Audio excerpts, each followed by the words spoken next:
有道理。不过今儿啊，我还就想露个脸。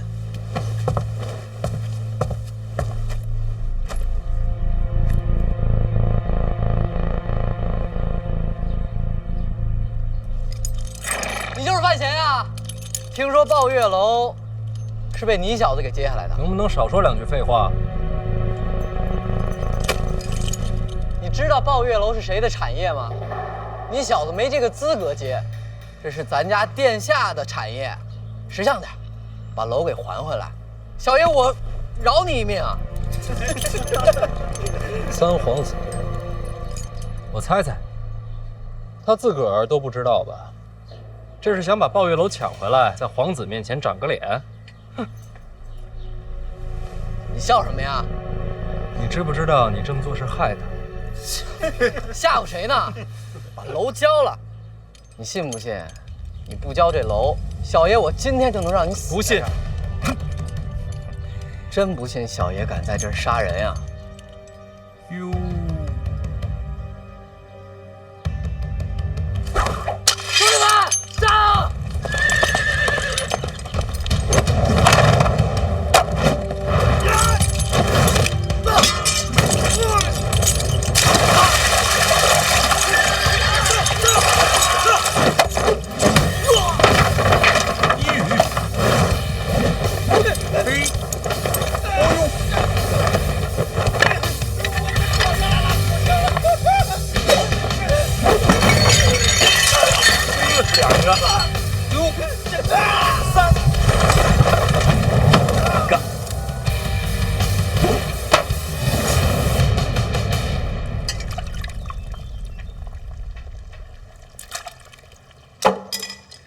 那几个小家伙还真敢动范闲。从小养尊处优，到这个年纪都没个轻重。那咱们该好好准备准备，看看怎么借此机会针对范闲。他不是一直想要个公道吗？那咱们就给他个公道。去趟叶府，找叶灵儿，就说我禁足在家，不便出门，劳他大驾，亲自来见我一面。人家未必会来吧？就说是我与范闲的争斗，他会来的。这叶姑娘跟郡主走得近，跟范闲关系也不错，要斗范闲，她不可能吧？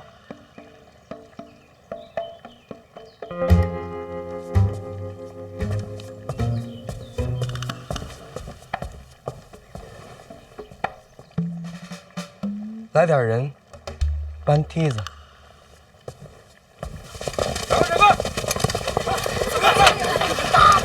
检察大人，属下来迟。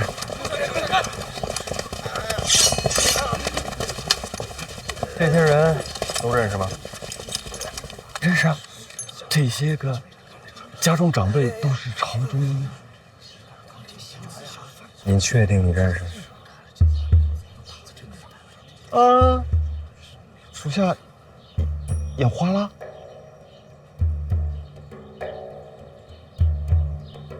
属下根本不认识他们呀！这些个家伙，他们身份不明，当街阻拦提私车驾，属下是不是应该把他们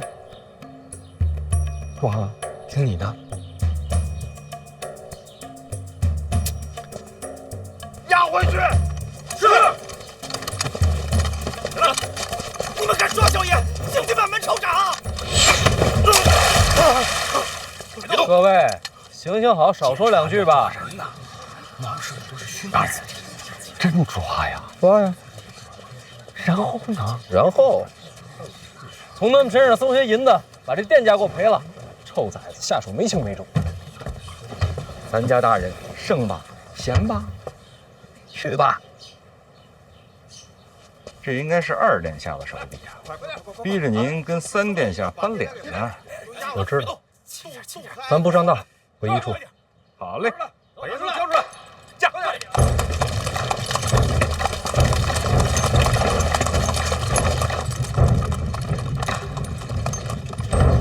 王继年，哎，三任大人，不去一处了，进宫。不是大人，咱不是说咱不上当吗？退一步越想越气，忍不了。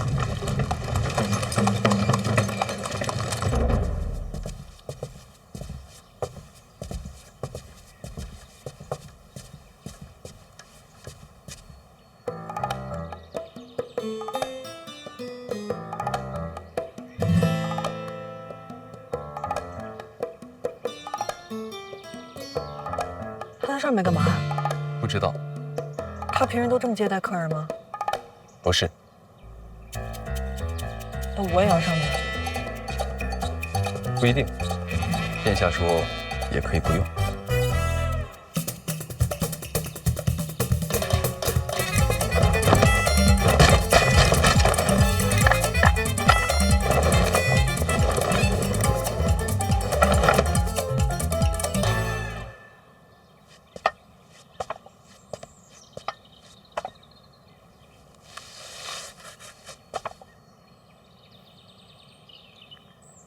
谢谢你能来，这些都是为你准备的，随意。你为什么坐这儿啊？如果我说我跟范闲都是误会，你信吗？你们都闹成那样了，可是我心里还是很欣赏他的。那你跟他说呀，找我来做什么？他不一定会来，误会太深。其实，我对他从来没有阴谋诡计。不信你看我眼睛，我以皇族的尊严发誓。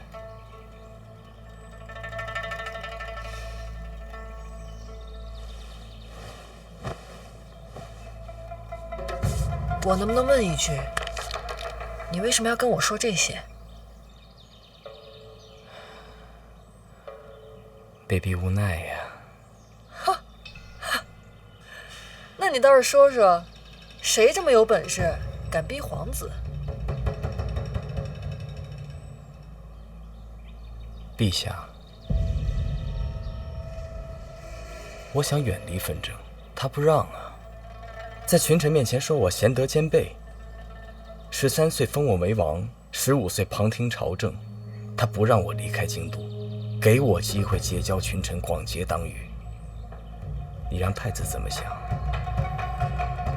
说我不想争太子心吗？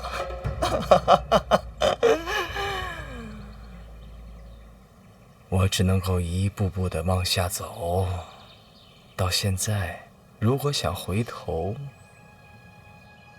死无葬身之地。陛下为什么要这么做？让我做太子的磨刀石啊！这种话大逆不道。所以在屋顶上说，没人听得见。你怕别人听见，干嘛要跟我说？你我婚约在身，既然无法反抗，这后半生你我二人就是命同一体。如果这世上一定要找一个人敞开心扉，应该就是你啊。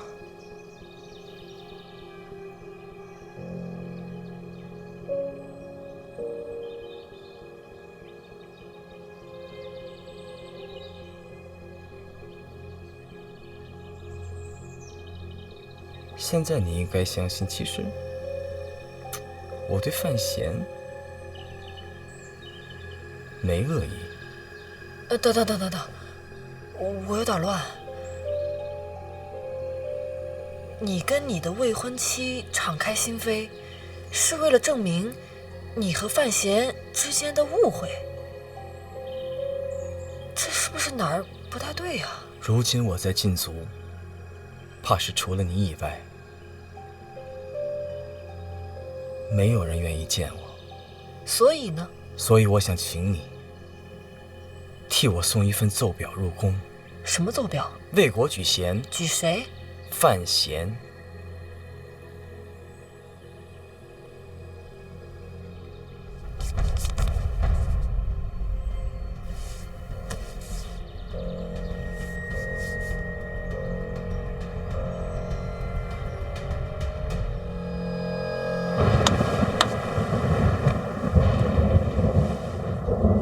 接着说，监察院最新消息：各府子弟当街拦截范闲车驾，范闲出手击伤3人，现在所有的人都关在1处。这是多大点儿的事儿，你就跑朕这儿来了？不是，到陛下这儿来躲清闲来的。陛下不知啊，现在各位国公都在监察院门口找我放人呢。所以你躲进宫了。现在京都城内外只有陛下这儿最清闲。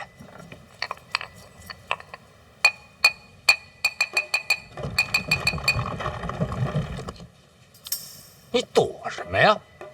陛下，您那可是火药啊！是。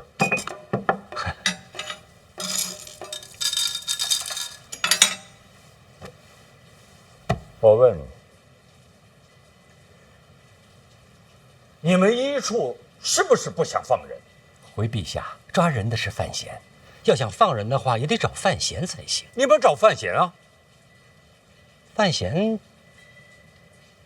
现在也躲在宫里。跪下！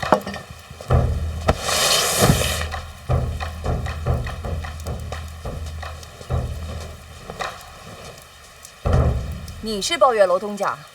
范思哲才是大东家。哦，那就是有你了。范思哲说赚钱。范思哲说让你吃屎，你吃不吃？范思哲这倒不至于啊。你怎么还替孩子说话呢？哪儿帮啊？你还敢鼓动各家子弟当街给我来人去？这没有。我再问你一句，有没有？真没有。行，不说实话是吧？来人，去把我那个藤条给我拿过来。娘，来人真不是我干的。留意留意，小小气，殿下不至于这么糊涂。哎，你说你们几个也是，看把我柳姨气成什么样了，还在这钓鱼？让你拿藤条，赶紧拿去啊！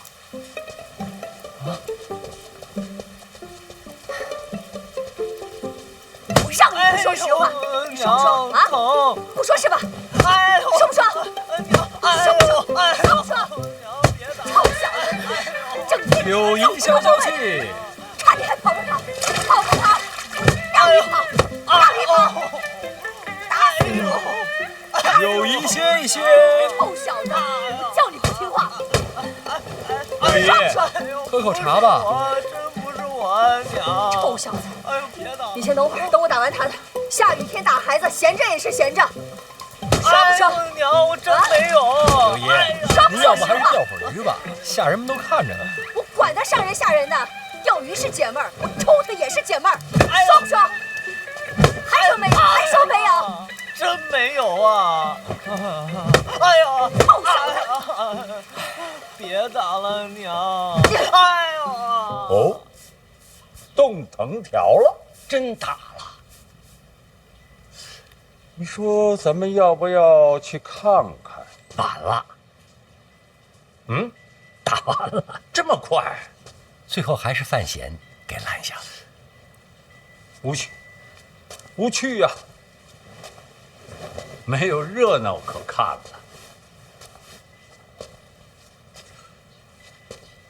朕想问，为什么宫里的事儿总是你比朕先知道呢？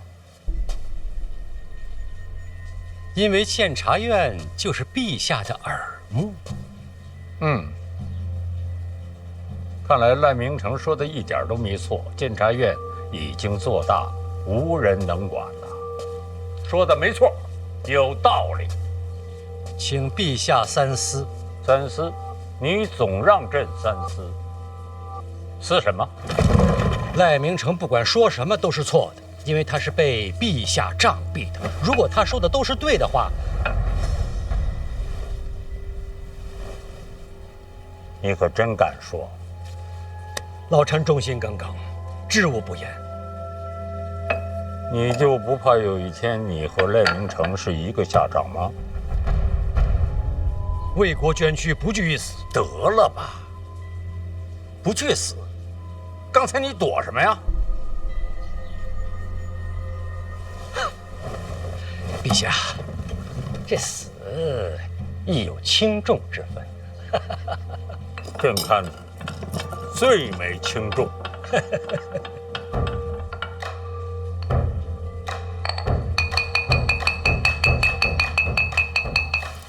这孩子嘴真硬。消消气啊。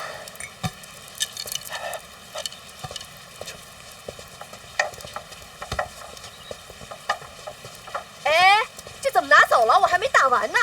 哎，刘毅，我觉得那群混小子拦路的事儿，他是真的不知道。我真不知道。这就是有人借机使坏，想让我和柳毅不痛快。以后少往宫外跑，听见没有？哦，贤儿，以后啊，你帮我多照应着。要论亲戚，这孩子还得叫你一声大表哥。柳毅，别这么说，殿下是皇子，皇子也得认亲讲理啊。叫人。大表哥。孩子瞧着真喜庆。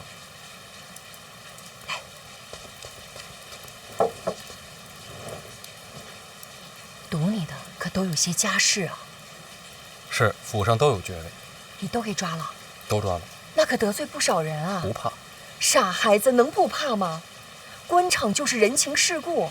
唉，陛下要我做孤臣，我也只好铁面无私了。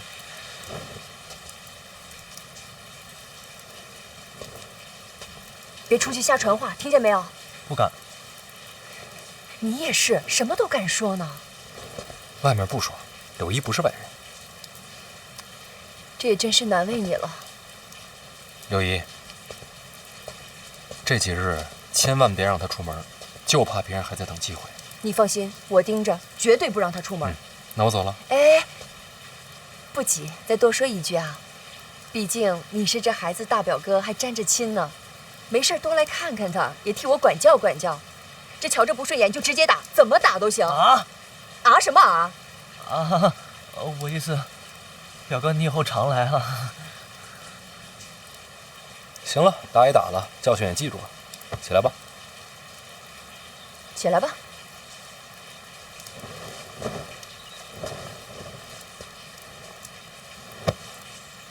抱月楼还去吗？不去了，我那是被骗的。那抱月楼以后是表哥的。柳毅，那我真走了。哦，对了，宫里送来了一些酸酪，你不是爱吃吗？我差人给你送到府上去。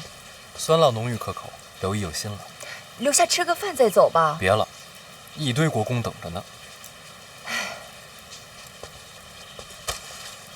贤儿，那你路上小心点啊。好，多谢刘姨。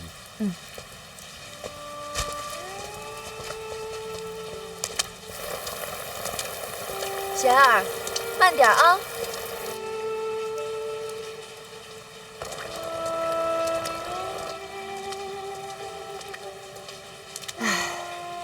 以后常走动吧。跟大表哥，可他还跟二哥在斗着呢。老二都禁足了。我跟你说，往后你能不能求个安稳，或许就看你这个大表哥的了。这次抱月楼的事儿，就是有人故意给你挖坑。这皇宫大内险过深渊绝境，其实娘不希望你留在京都的。你能明白吗？娘，我明白。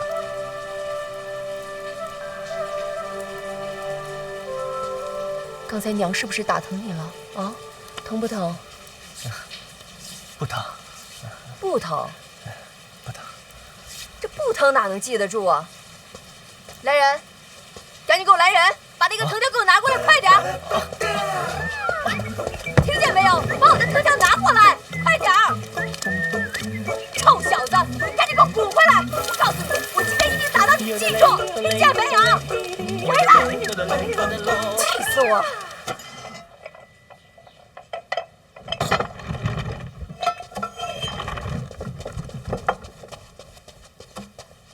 陛下，叶家上了奏书，先给院长看看。不合规矩。你破坏的规矩还少啊！陛下说什么都是对。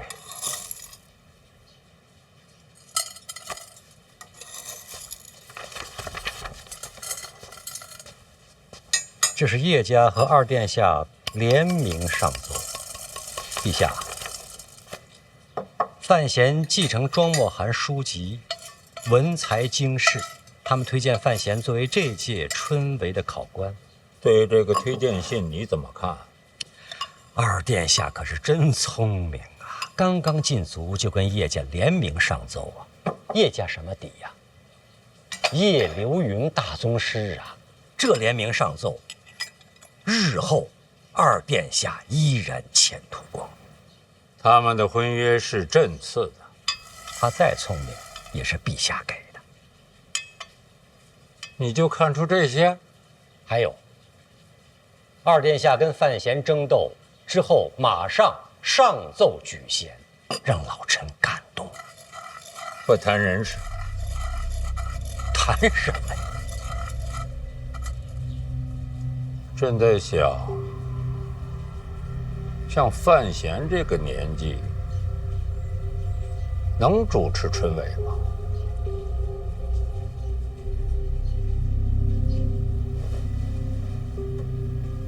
你这是什么嘴脸？陛下，老臣不好说。刚才陛下说不要谈人，范闲恰恰是个人呐。春闱如此重要，老臣不敢僭越，一切还要听陛下定夺。陈院长说话还是那么的滴水不漏。老臣毕竟忠心耿耿。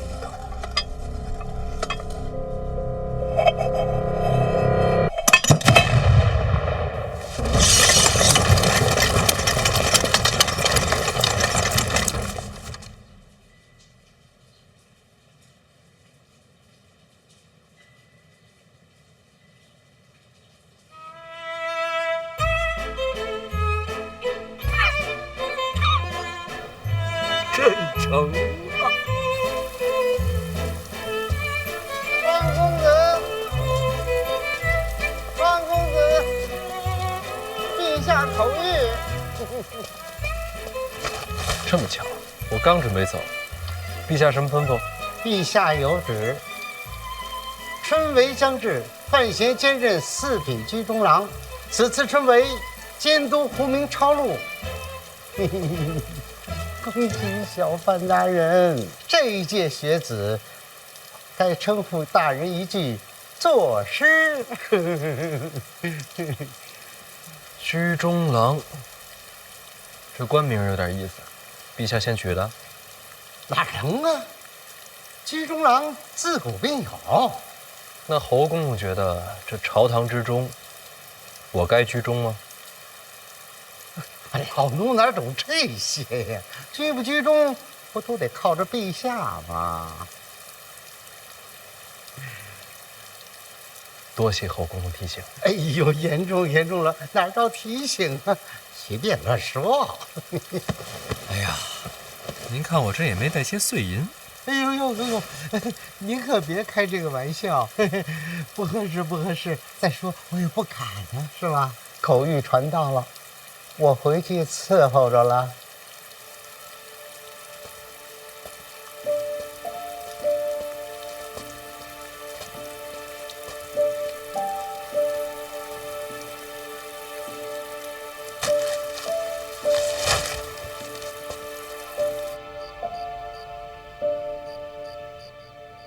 他头在动，明明看着我呢。哥，你回来啦！少爷，哎呀，不用跟我行礼。哎，回头跟你娘说一声，明天菜做的清淡点啊。怎么来我这儿了？是不是下不去手啊？缝好了。缝好了？都包扎好了。这精神挺好的，缝得不错呀。好歹也是看了这么多医书呢。哦，对了，哥，你那个哥罗芳效果真不错，全程都没醒。你就不害怕？还行吧。没想过万一失败了怎么办？烤了吃呗。有道理，不过你这心态啊，更适合当兽医。不会，跟人看病不会这么想。若若，学医啊，不光是胆儿大，还得心细手稳。我该怎么做？哎，捏着，放平，抬高。你头发里藏了这么多针啊？这不显得发量多吗？有道理。别什么都有道理。稳住，不许让它掉下来。然后呢？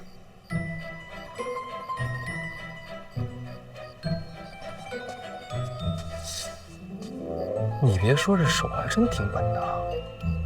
然后就是学会在运动中保持平衡。首先呢，就得走起来。练到后来啊，不管是正着走、倒着走、前后左右、东南西北，哪怕是蒙上眼睛，它都不能掉。你哥我当年练这个的时候啊，老师说。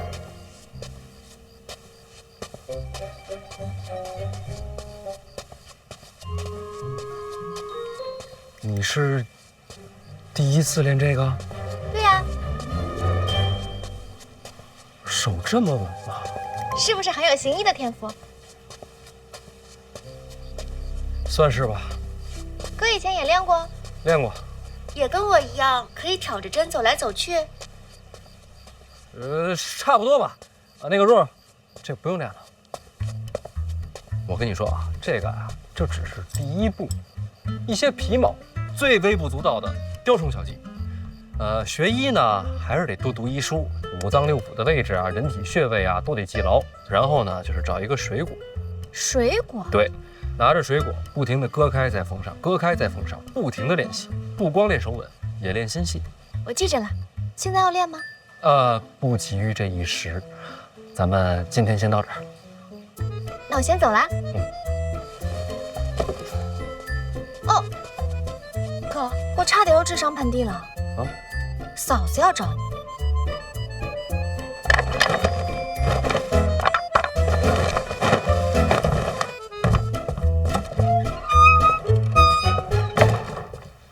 来啦。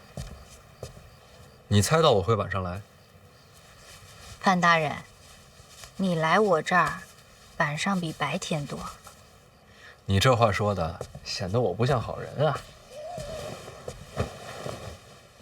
勋贵子弟拦路打人的事儿，我听说了，这应该是二哥暗中推动，都是为了这个鲤鱼化龙、平步青云的机会。未来这段日子，天下人的目光都会集中在京都，所有希望和绝望都会在此上演。你我天生就应该是夫妻啊！所思所想如出一辙，这不是天生的姻缘是什么？你也是这么想的？春闱之后就是大婚，大婚之后我掌管那股财权，要想阻拦我，就只有春闱了。你有应对了？早就准备好了，就等李承则落子。那你千万小心。不过，斗输了也没什么，大不了咱们弃官不做，游荡天下。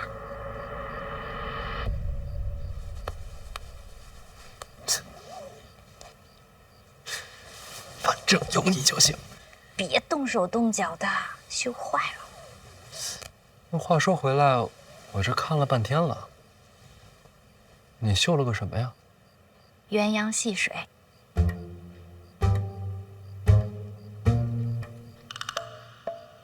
正是鸳鸯。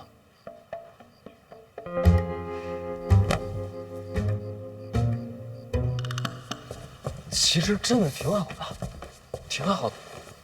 别找补了，确实是我的问题。以前学这个吧，就喜欢绣花草玩石，不喜欢绣活物。现在要学，确实太难了。那就不学了。来，喝水。这是要送你的，不绣鸳鸯说不过去。送我？成亲的规矩。怎么还有这种规矩？不成文的习惯，这不显得大家闺秀吗？那你以前没练？以前觉得自个儿活不到成亲。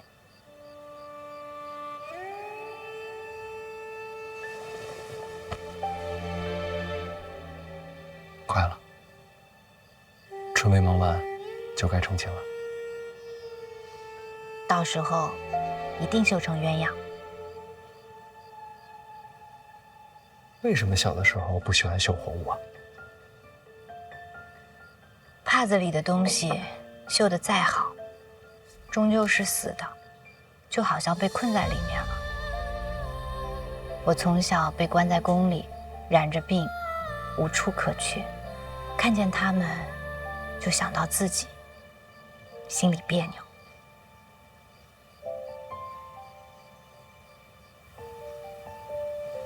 没事啦，现在有你啦。我在儋州长大，儋州是个港口，每天都有很多的船来来往往。等到日落的时候，海上的飞鸟随风起落，放眼望去，全是生机勃勃。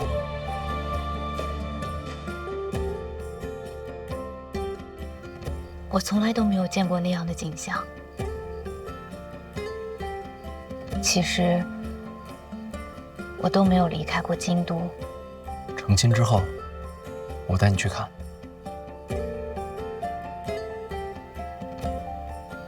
我一直有一个梦想，等到所有的麻烦都不再是麻烦的时候，我要带你看遍天下的美景。会有那么一天的。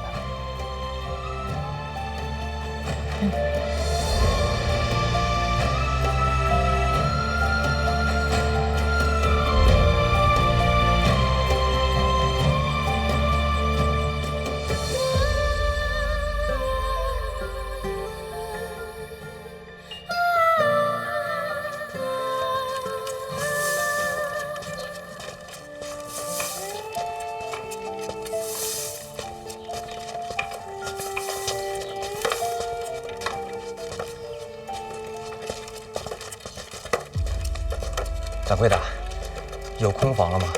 我昨天来时客满，小二说让我今天一早过来碰碰运气。您稍等。史公子啊，正是史产力。您运气可真好，刚有客人离开，正好空下一处，四人合住。哦，不瞒公子，春闱就在眼前，现在在京都城内想找个住处，那可真不容易。四人合住虽是喧闹些，但房钱可便宜多了。公子也是来参加春闱的吧？啊，那肯定是。既是考生，能否看下官府发的文书？不是针对公子，春闱将至，京都管得甚严，我们呀要仔细记下细节。回头啊，府衙要来查看。应该的，应该的。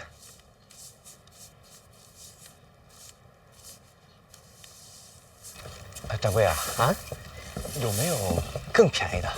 还要便宜啊？不跟人住也行。不跟人，没有这种房间。那有没有，比如说，你给我钱的那种？啊，掌柜别误会，我是说，我可以替您打扫院落，又或是端茶倒水，这工钱抵了这房钱。抱歉，石公子，小店人手够了。我先说说这个，当年乡试，他排在我后面很远，哪知道会试的时候啊，他就一举成名。石公子是不是有些拮据？不瞒掌柜，春闱啊，太费钱了。那倒是有一条门路。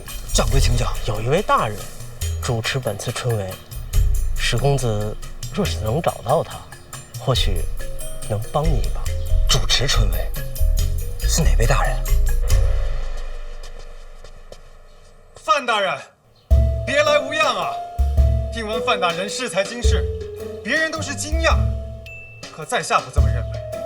从见到范大人的第一眼起，我就知道范大人的才华绝非凡俗可比。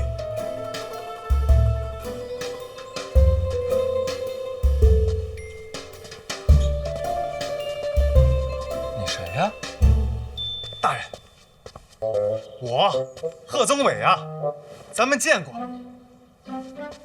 贺贺宗伟，有点印象。京都府衙上，你还帮郭宝坤跟我打过官司，是不是你？大人，那都是国家逼迫我的。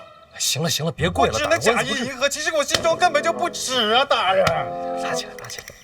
行了行了啊，咱起来说，来，谢谢王大人。那你说你是贺宗伟，但这看着跟以前不一样啊。哎，这相由心生，如今摆脱了郭家，心性已高远，只是长得豁达了一些。照你这么说，全赖郭家，与你无关。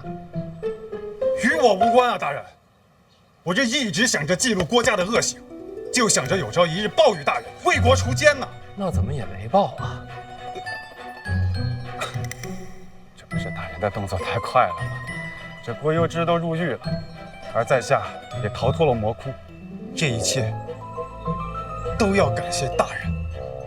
大人就是贺某的再生父母啊！可别，你看着比我老，精神上的父母。你这是认亲来的啊？在下一生所学，都是为了献于庆国，献于陛下，献于大。站住！参加春闱的吧？正是。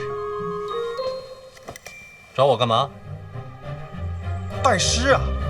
大人才华经世，又是贺某的再生父母，我等读书人就是为了忠孝节义。若贺某不来拜师，这天理难容啊！知道我是考官了是吧？绝对不是大人。大人，贺某是真的敬仰大人。大人，你是知道我的，我这个人最重礼义廉耻。若非大人换了旁人，我这说什么我也跪不下去呀。那你倒是站着说呀。我就跪着说，贺某一片赤诚，不知大人是否愿意收孩儿为明灵之子？孩儿愿天天侍奉义父左右，为义父尽孝。这刚才还拜师呢，这会儿都义父了。义父，孩儿飘零半生，孤苦无依，还望义父成全孩儿。大人，赶紧起来！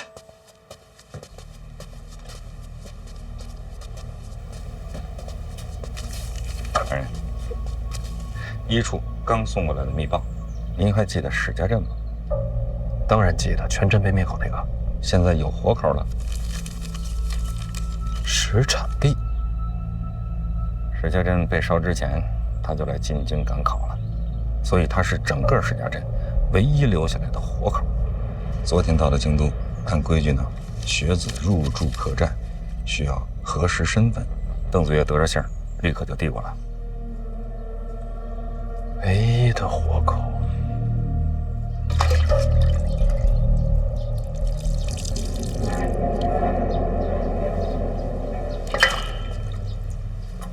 史家镇唯一的活口，还来到了京都。人住在京都客栈。殿下，我去一趟。你去干嘛？杀个学子，探囊取物一番。杀学子干嘛？不灭口吗？我跟你说过了，史家镇那把火不是我放的。可这终究是史家镇活口，范闲还盯着。今日我不打你出去，就已经算是心软了。读书人不能做狗，也不该做狗。孩儿是真的敬仰你。滚！哎，孩儿先行告退。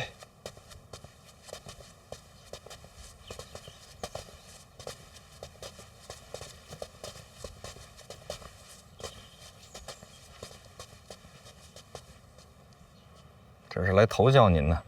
我还是要脸的，这样的人我可不敢收。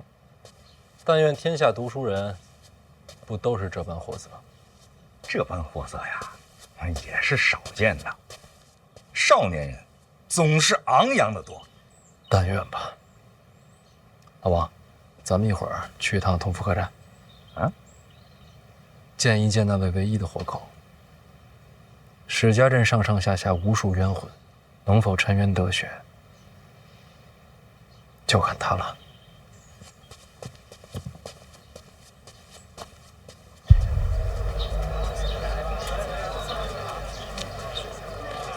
读书人不能做狗，也不该做狗。话倒是好说，可人难做。酸辣，好喝的酸辣。留步。改日再聚。改日再续。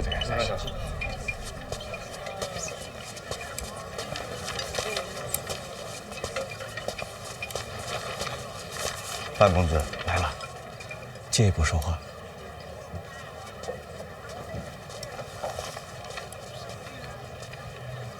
大人，石产令住上？正是，住的4人间，同屋还有3位考生，这是姓名。杨万里、程嘉林、侯继常，家事正在核查，很快就会有结果。还有大人，这是石产力入驻客栈以来一言一行的详尽记录，请过目。这都查了，未雨绸缪嘛，万一大人用得上。还喝酒了？与3位考生相谈甚欢，喝了几杯，酒量倒是一般。这会儿人不在客栈？是，人正在考院。离考试还有那么多天，这会儿去考院做什么？在砌墙。砌墙？用点心啊！来，轻拿轻放。慢点，好嘞。后边行，别碰坏了啊！慢点啊！大人请看，这些都是参加今年春闱的考生。那边过来2个。他们这干嘛呢？帮礼部翻修考院。翻修考院？那不是工匠的活吗？怎么让学子干？是。礼部尚书郭征郭大人提议的，说是学子众多，家境不好，京都物价甚高，贫寒学子活得艰难。所以说，这工钱与其让工匠赚，不如让学子赚。正是，自愿参加，既可以提前感受考院的堂皇气象，又可以挣些银两维持生计。那这么看来，这位尚书还蛮体恤民情的。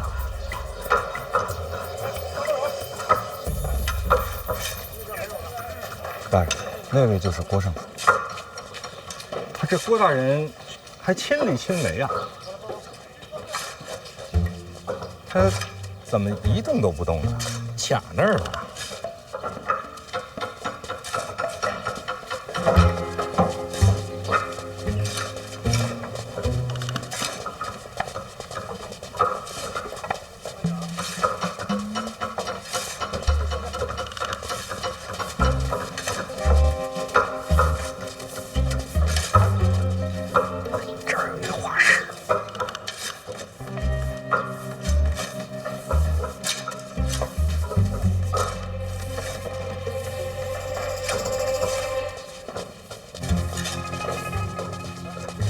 确实啊，翻修考院既是公也是德，自然是要画像留念。朝中某些大人确实有此雅趣，有点意思。那大人，咱回医书，咱也画一个。石场令呢？大人，那就是石场令。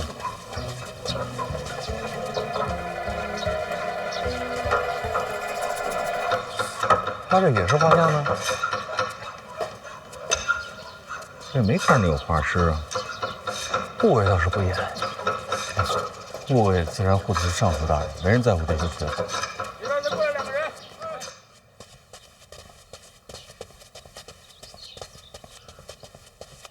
贺宗伟，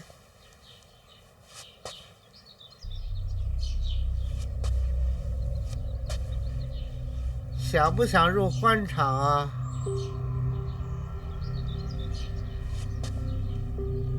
若能出人头地，你可愿以身犯险啊？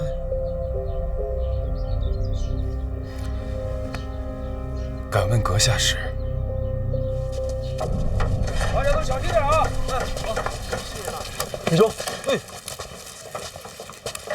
阁下是？师兄把我忘了，咱们见过的呀。咱们见过吗？师兄是不是住在同福客栈？那倒是，4人同住。没错，家在边境，史家镇。你怎么都知道啊？你跟我说的呀。我跟你说过啊，那天醉酒咱们聊过几句。啊。那晚有兄台吗？在茅房的时候。那晚我喝多了，没记事儿。师兄这是手头拮据啊，确实不太富裕，同病相怜啊。侯继常，兄台是姓甚名？师兄啊，这位是师兄朋友啊，都住在同福客栈，之前见过一面。师兄，你不介绍一下？这位是我同屋的侯兄，侯继常。侯兄好，在下姓范。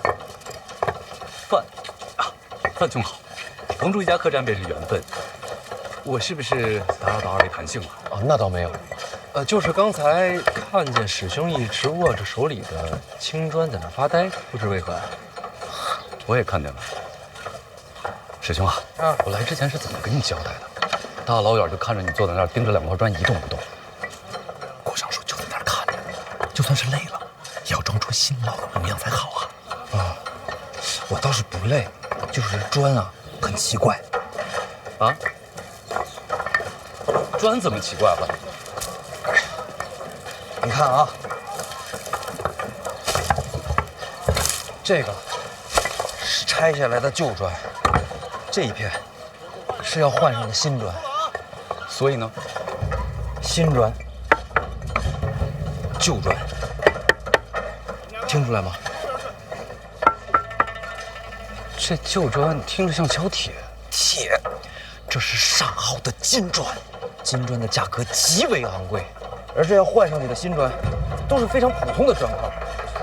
哎，还有你们看，这拆下来的柱子，这可都是金丝楠的呀。你再看这要换上去的柱子，啊，这叫什么？这就是木头，太普通了，极为普通。所以我就不明白了，这礼部翻新考院为何换上去的反而更差呢？师兄如何懂得这些？啊，我家乡都有行商，这些我都亲眼见过，绝看不走眼。师兄，此话切不可再讲。为何呀？考院翻修是由郭尚书亲自建立。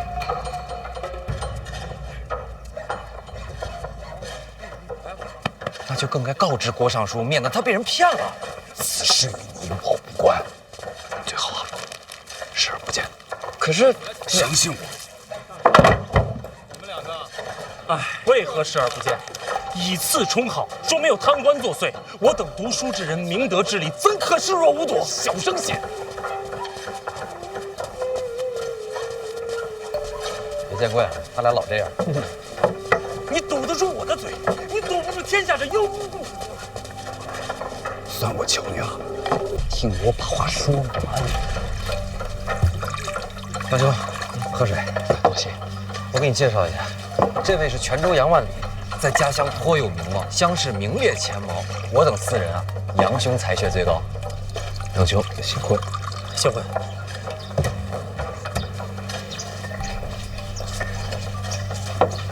我这就去今日。少读些书吧。就算是告发，我们的话谁会听啊？听说小范大人，现在你认识小范大人吗？我可以认识。郭尚书认识小范大人吗？那是自然。你们2人谁和小范大人熟络？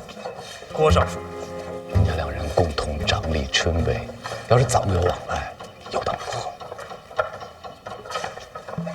我明白你意思，你的意思是，小范大人和郭尚书沆瀣一气，狼狈无我可没有这个意思。那你是什么意思？我的意思是，忍了，莫再提这件事。如果这都能忍，那读书何用啊？就算要管，也不是现在。那是何时？杨兄，我问你啊，我们来京都是为了什么？做官。那我们来考院做工是为了什么？也是做官。那你现在做官了吗？没有。要管闲事，就认到我们也是官。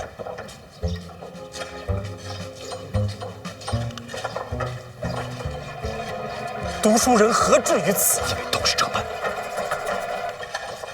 告辞。哎，杨兄，杨兄，明明是个书生，跟个莽夫似的。哎，刚才说这来这做工也是为了做官，何意啊？啊，没有没有，生活拮据，赚些吃饭钱罢了。除了钱财，侯兄在来之前还交代过我们这其中的关键。师兄，无妨，师兄都是学子，是懂得分享。侯兄说了，咱们来做工不仅仅是赚钱，也是为了露脸。露脸？咱们这些来做工的学子都会在册上留下姓名。郭尚书本人就在现场，咱们最好能让郭尚书记住咱们的名字。记住名字？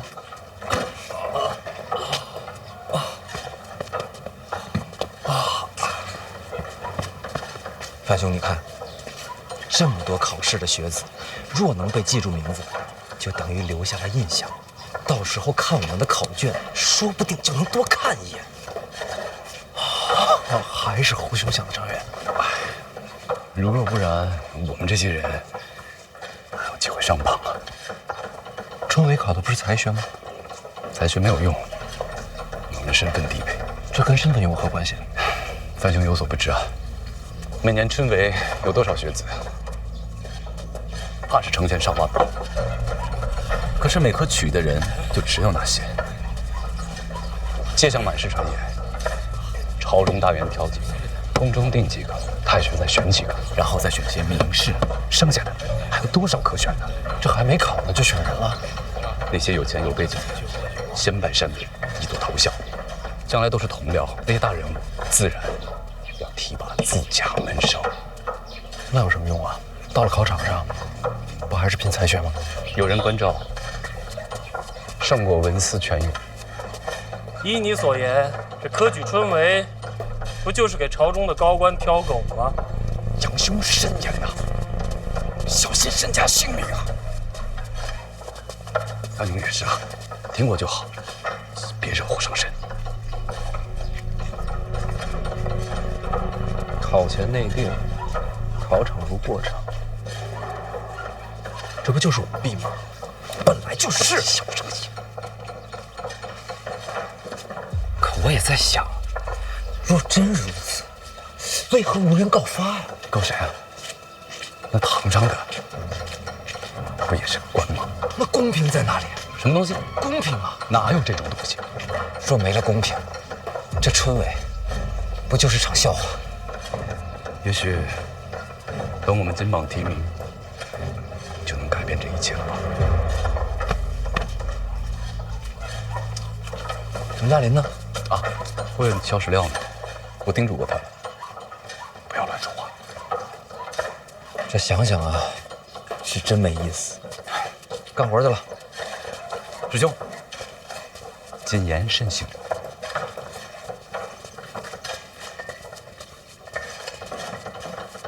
范兄，帮个忙呀！侯队长，哎，这也太厉害了，一个人搬了这么多趟，应该的，应该的，辛苦了。你这么歇会儿，一上午看你没喝水了。哎呀，没事没事，可不应该的，应该的啊。不用吗？不行不行，我再帮你多搬几趟。走。好了，哎，好了，好了，好了。要不要？不用了，够了。哎，范兄，来，吃个饼，吃个饼，你自己吃啊。那行，改天请你喝酒。好嘞，多谢啊。哎。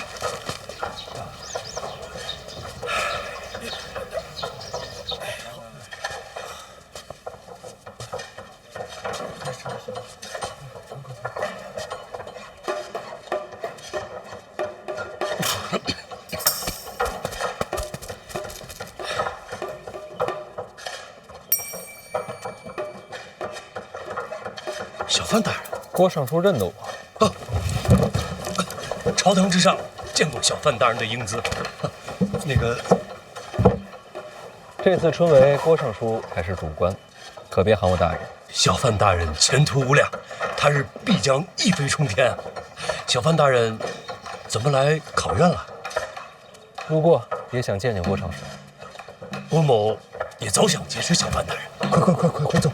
不必辛苦。郭尚书，我就问你一句，请讲。这考院翻修、石料砖块以次充好的事儿，你知道吗？也不是太次，也都经久耐用。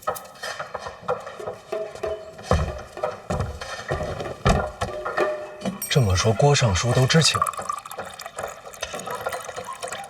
要说不知道，岂不是让人笑话？这翻修考院户部可拨了银子，那肯定的。户部不拨银子，谁敢动工啊？经郭尚书这么经久耐用一番，还能剩下多少？应该还有些结余。那些拆下来的金砖和金丝楠也都不便宜。拆下来的砖木都在礼部的库房，结余的银两也都记在账册。郭某知道小范大人有凌云之志，立志要惩贪除奸，郭某是赞不绝口，绝不可能明知故犯。这次重修考院，没有1钱银子进到郭某的口袋，郭某问心无愧。小范大人如若不信，便可细查。咱们礼部配合到底。钱在账册，都在，砖木在库房，绝无缺失。那我就不明白了，郭尚书这么做，图什么呀？郭某既然身为礼部尚书，自然不能尸位素餐。咱们为官之人就应该多做一些实事。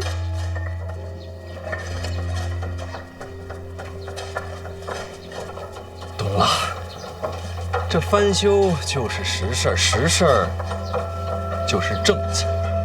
政绩，这词儿用的巧妙啊，以前都没听说过。政绩，还给自己画了画。哦，证明郭某做过此事，以后也好有个纪念。那省下的那些银子呢？礼部人也不少，拖家带口的都不容易。逢年过节买些酒，买些肉也是应该的。您说呢？库房里的砖木呢？咱们为官清正，各家府里多多少少都有些破败，也要整修整修。用库房的砖木，绝都合规矩的，绝不违律法，都在规矩内。那肯定都在。郭尚书为官多年，对这朝堂的规矩吃的是真透。为官清正，但也得活命不是？就不怕这些学子知道了？他们知道有什么用？万一将来谁金榜题名了，参你一笔，也是个麻烦。小范大人，刚才都说了，全都合乎规矩。再说了，外面这些人也不可能登榜吧？什么意思？这次出梅啊，在这个名册上的，都将会沦为废稿。为何？这些学子心思狡诈，他们为什么来这里做工？无非不就是想在我面前留下点印象？这种投机取巧的学子，岂能录用啊？只是想想也不行。读书人啊，最重要的就是品性高洁。正像郭某，绝不能容忍这些蝇营狗苟。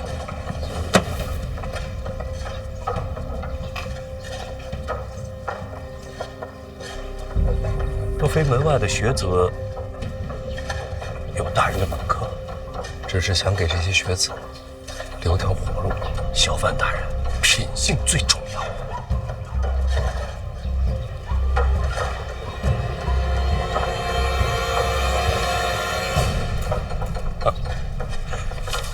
就像我，无条件的相信小范大人的品性。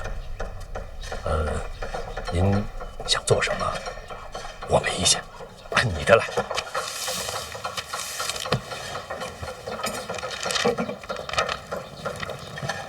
侯继常啊，你可真能干呀！是啊，侯继常，你也太卖力了吧！应该的，应该的。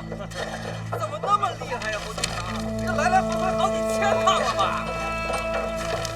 真厉害呀，侯继常！还有这岁数来考的，这肯定是考了好几回的。每一次都抱着希望来。大浪淘沙嘛，总有那不能如愿的。对于他们来说，春闱是什么？那是国之恩典。还有呢？这就是大人所说的改变他们命运的机会。是啊，多年寒窗埋头苦读，为的就是这么一次机会，一个本来应该公平的机会。素富贵，行乎富贵；素贫贱，行乎贫贱；素夷狄，春闱舞弊，你听说过吗？哥们，够肥的，这监察院的吧？这一看就不是跑远道的。我就没拿东西，要不然我就别跟我打岔，我就随便问问。在上位，你随便说说。下，在下位学上，正起而不求于人。那我就随便说说。则无怨。这春闱之前呀，很多学子那都已经登门拜师、卖身投效了。这些人考都没考，就把前程定了。考场不过就是走个过场。来百公里，柔远人也，怀诸侯也。修身得道立，尊贤得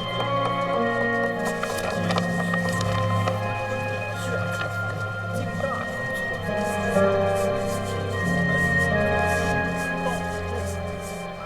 看这一段跟书上的一样，还有这一段。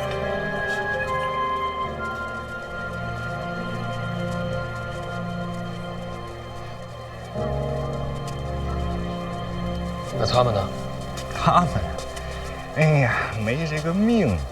这些事儿，监察院不知道吗？多少也知道些。不是监察百官吗？这都不查。能收门生的，那都是真正的大人物，不好查。有些那根本就不敢查。这多少年不成文的规矩了，大家也都习惯了。可对于他们来说，一生就这么一次机会。也有些名额是留给考场的。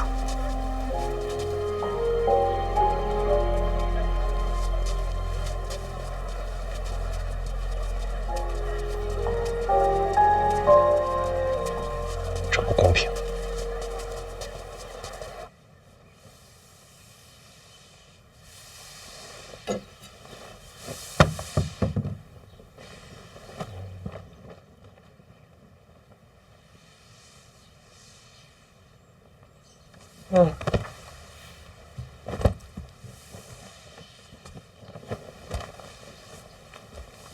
那叫什么客栈来着？同福。范闲去了？去过了，人没在，又去了考院，找那个什么史产力，见过了，不过好像没怎么聊。咱们的人远远看着，说史产力神情不见悲痛，这史家镇全灭的消息，他应该还不知道。什么都没告诉他，那去干什么呀？是啊，白跑一趟。也不知道这范闲到底在想什么。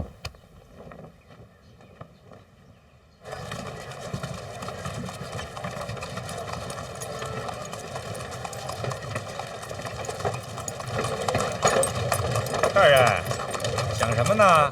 其实也没想什么，没几天就是春闱了。这个时候知道家乡没了，史产力还怎么考啊？等等吧。一处也守着呢，等他安心考完，再看看该怎么办。大人，真的是不一样啊！又哪儿不一样了？这要换做其他大人呐，谁会在乎这些？总得把人当人吧。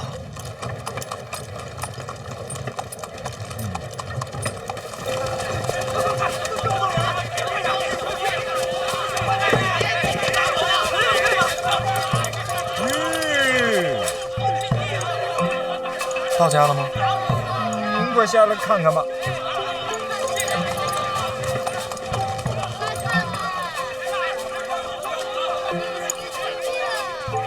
就是敬仰小范大人啊，一点小意思啊，收下收下啊。那不是辛弃物吗？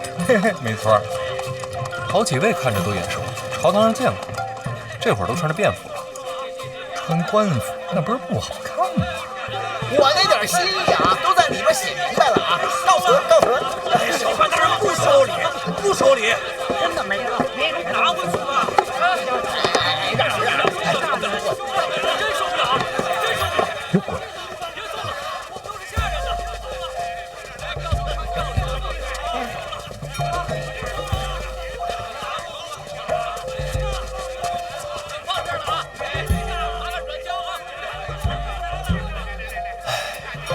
都是为了春梅呀。可不是吗？走吧，绕后门。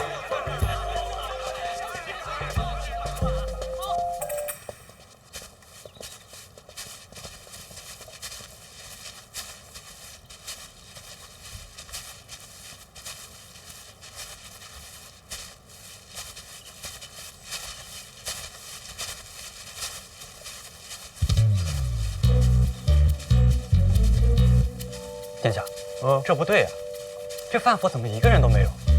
谁让咱们是从后门进来的？那也不能人尽全无啊！没人说明什么呀？说明范府遭遇变故，说明我们没来过。这范闲的院子在哪儿啊？要不搜一搜？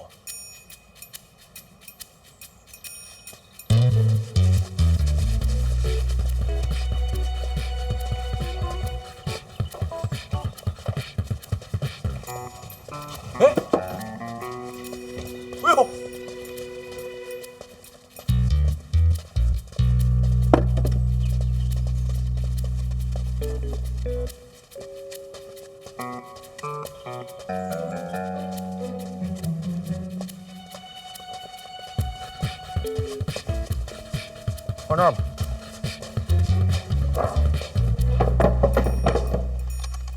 原路返回，府外等我。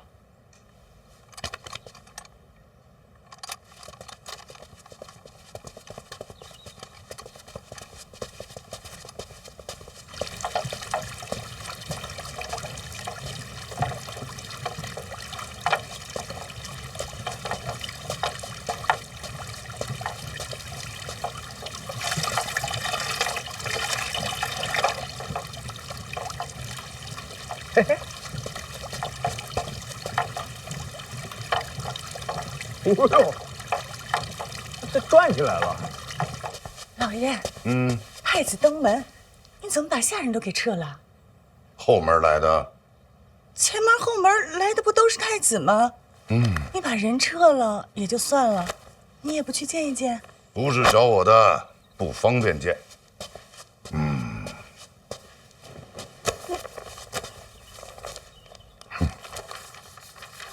官场浮沉，哪个字最重要？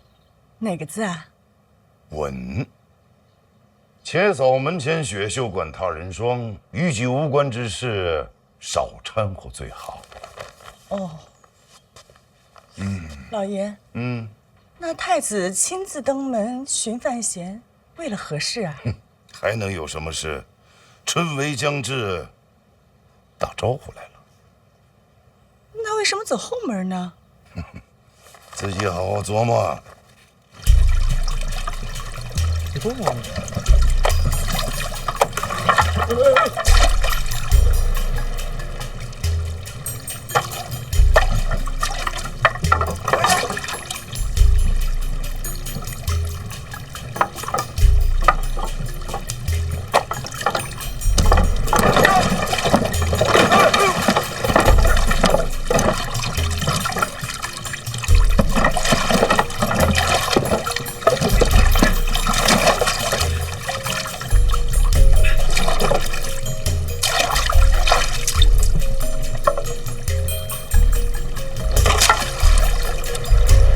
太子这是专程拆家来了。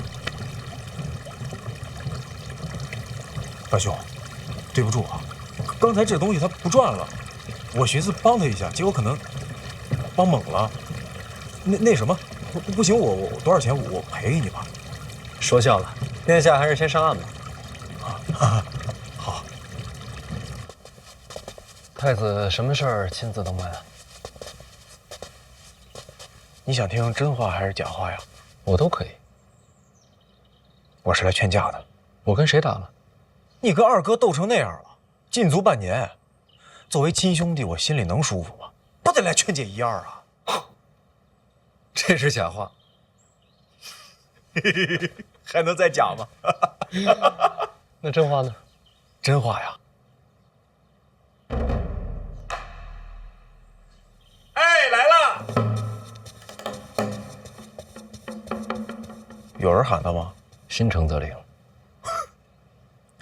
真话，你让二哥不痛快，我心里很是痛快，所以啊，亲自跑来给你送礼来了。殿下这是真不拿我当外人。你跟二哥作对，咱肯定就不是外人。不过我不知道你喜欢什么啊，金银首饰、名贵药材，我就都备了一些。多谢太子，我都喜欢。洒脱。哎呀，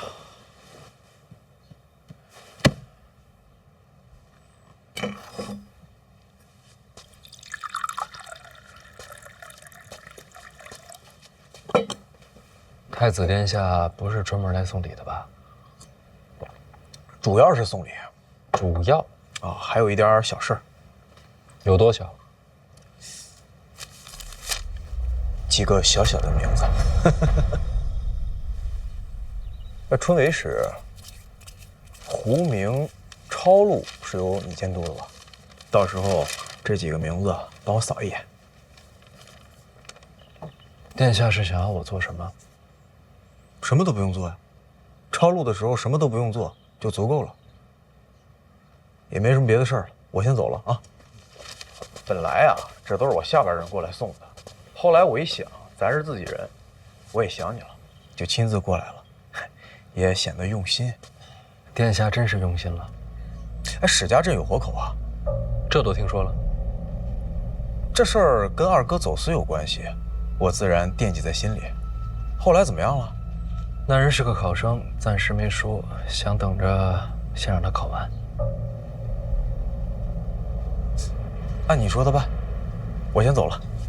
哎，莫送，我能找出去，反着箭头走就好了嘛。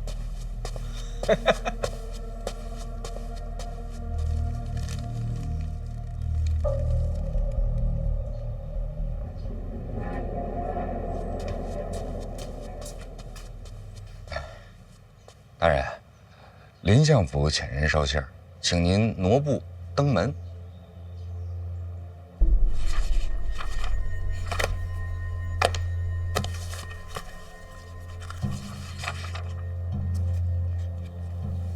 相爷，您瞧瞧这个可以吧？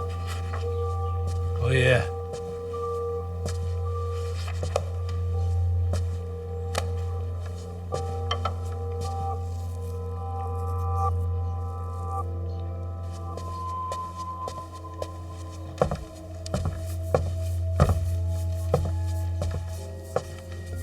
师伯，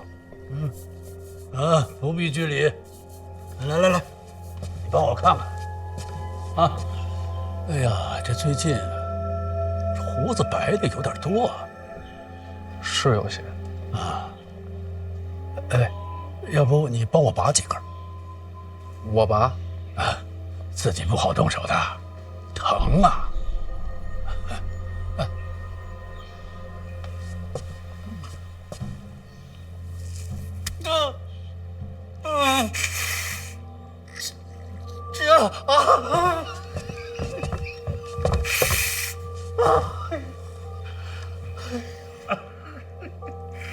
来，再拔，拔！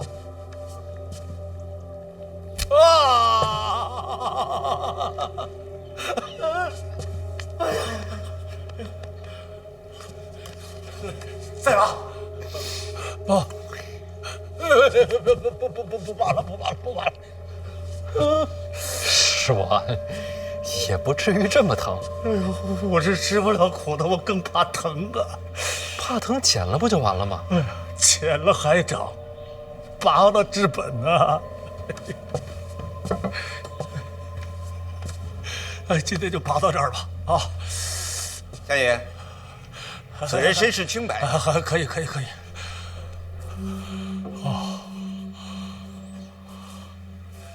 范闲，你看我这胡子还算齐整吧？精致。这做官啊，跟做人一样，细节处要留心，最要紧的是不露破绽。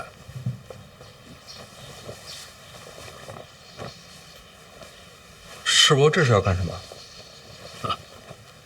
大宝爱吃红果，给他挑点好的。大宝吃起来嘴急，我怕里边的糊啊硌着他。小范大人，下人做这个，相爷呀总是信不过呀。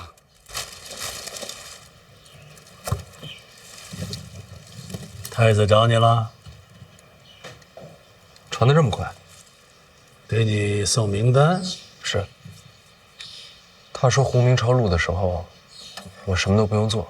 确实不用你做，有别人动手，你只当没看见。没看见什么？还能做什么？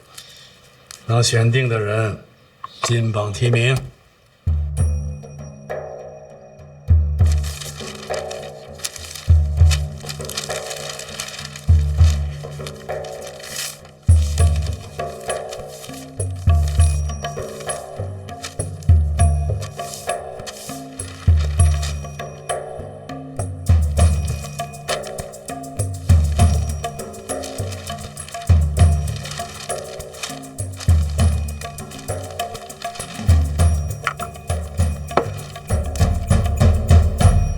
无名抄录的时候，就把人选出来。选中的人必定上榜。那要是文章不好呢，就没有人质疑吗？总会有办法的。所以你这个位子极为关键。你可知道，各部百官、皇亲国戚，有多少名单要送到你手上？知道啊。这些天啊，都是来送礼的，没一个留名字，每个礼盒后面都带着纸条。